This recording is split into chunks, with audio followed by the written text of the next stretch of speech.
There are moments in life when the human heart is suddenly struck by a sense of longing so deep, so sharp, that it feels almost like homesickness for a place we have never yet seen. A song, a shaft of sunlight, the scent of flowers carried on the wind, or even the quiet hush of twilights. Such things awaken in us a desire that nothing on earth seems able to satisfy. We mistake these desires for a longing for travel, for love, for success, or for beauty itself, but each time we reach for the object, we find that it vanishes like mist in the morning. The thing we truly wanted was never in those objects. They were only the scent of a flower we have not yet found, the echo of a melody we have not yet heard, the glimmer of a country whose gates we have not yet entered. The truth is that our nature was made for more than this world can give. To reduce the soul's hunger to mere earthly cravings is to misunderstand its design. The pleasures of this life are real, and they are good, but they are not ultimate. They are the signposts, not the destination. Every fleeting joy is a reminder that we are built for a glory beyond the confines of time, that we were meant to reflect and share in a reality far greater than our own. Yet the word glory is difficult for us to grasp. When we hear it, we may think of fame or applause or shining garments or crowns of gold, but that is not the essence of it. Glory is not simply being noticed by men, but being known by God. To be acknowledged, welcomed, delighted in by the one whose gaze brings the universe into being. That is the weight that every soul carries. That is the splendor for which we were made. And if this is true, then every person you encounter is not merely mortal flesh walking for a brief moment on earth. Each one is a creature of eternal destiny.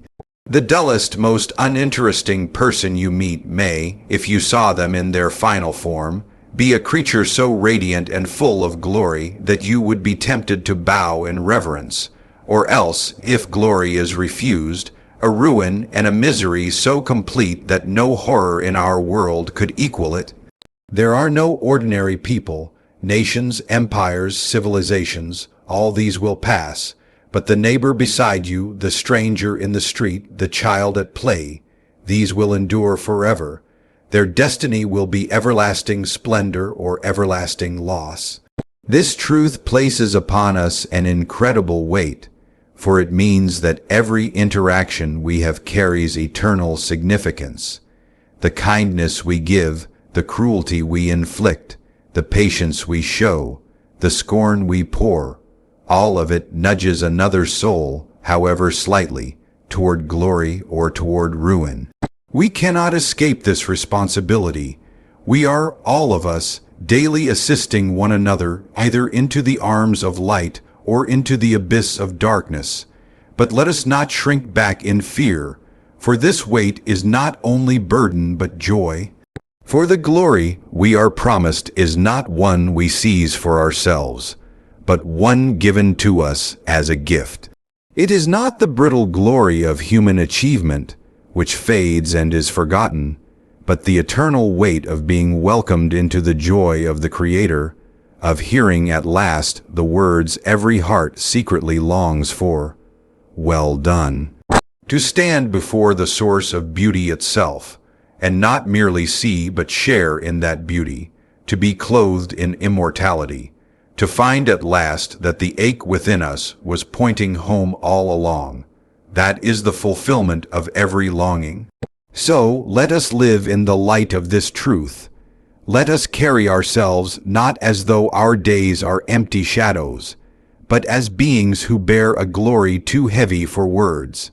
Let us look upon our neighbors, our friends, even our enemies, and remember that they too are destined for glory or for ruin, and let that knowledge govern the way we love. And let us walk onward, carrying within us that secret homesickness, knowing it is not a curse but a promise, that the thing we long for is real, and that one day, by grace, we shall awaken to find ourselves not strangers in a far country, but citizens at last of our true homeland, standing in weight of glory. Every longing in the human heart is a signpost pointing beyond this world to our true home, Every longing in the human heart is a signpost pointing beyond this world to our true home. When we pause long enough to listen to the whispers of our own desires, we discover that they are not satisfied by the things we often chase after. We pursue wealth, and it slips through our fingers. We reach for recognition, and it fades as quickly as it came. We fall in love, and even the purest human affection is not enough to silence the deeper ache within us. These longings are not mistakes, nor are they cruel tricks played on us by our own imagination. They are hints, gentle reminders that we were made for something more, that our hunger is not merely for bread, but for the very source of life itself. Think of those moments when beauty arrests you unexpectedly, the glow of a sunset that feels too perfect to belong to this earth, the sudden stirring of the heart when a melody carries you beyond words, or the piercing joy that comes when you glimpse pure kindness. For a moment you are caught up in something larger than yourself, and you feel that if only you could hold on to it, you would finally be complete. But you cannot hold on. The sunset slips away, the music fades, the kindness passes into memory, yet the desire remains unquenched. This reveals a truth. We were not made for fleeting shadows, but for a glory that endures. The world is filled with reflections of the greater reality, and they beckon us like windows into a deeper realm. They are not the destination, but the road signs that urge us onward. To mistake them for the ultimate is to clutch at shadows, but to recognize them for what they are is to understand that our longing is proof of another world, one where the fulfillment we seek is real and unending. These desires are a language written on the soul, speaking of a homeland not yet reached but already calling us by name. They stir us to keep moving forward, to not grow content with the dust of temporary pleasures, but to look toward the horizon with hope, knowing that every true longing is an arrow pointing to the place where our restless hearts will finally find rest. There are no ordinary people. Each soul is destined for eternal glory or ruin. There are no ordinary people. Each soul is destined for eternal glory or ruin. When we look at others, we are often blinded by appearances, distracted by status, wealth, ability, or reputation. Yet beneath every face is a soul carrying a weight of destiny beyond imagination. The person standing quietly beside you, the colleague at work, the stranger passing by on the street, all are beings who will one day outlast every empire, every civilization, every achievement of this world. Nations will rise and fall, monuments will crumble into dust, but the soul of even the humblest person will endure forever in a form more glorious or more dreadful than anything we can now conceive. If we could see each person as they truly are meant to be, we would never treat them lightly. The one you dismiss as insignificant may, if you could behold their final state, shine with such brilliance that you would be tempted to bow in reverence. Or if that soul turns from glory, you might recoil at a ruin so desolate and haunting that no nightmare could equal it. This is the weight carried by every human being, the hidden majesty or horror of eternal destiny, veiled for now but growing closer with every passing moment. To realize this is to awaken to the seriousness of life, for nothing we do toward another is without consequence. Every word we speak, every kindness we extend, every cruelty we commit shapes the path of another soul, nudging them either toward light or toward ruin. There are no neutral encounters. To scorn, to mock, to wound another is not a small act, but a contribution to decay. To love, to serve, to show patience is not wasted effort, but participation in the shaping of glory. We carry in our choices the power to influence eternity, whether we recognize it or not. This truth should make us both humble and reverent in the way we live. Humble because we too are creatures walking toward a destiny beyond our comprehension, and reverent because every person we meet bears a weight of significance too great for casual disregard.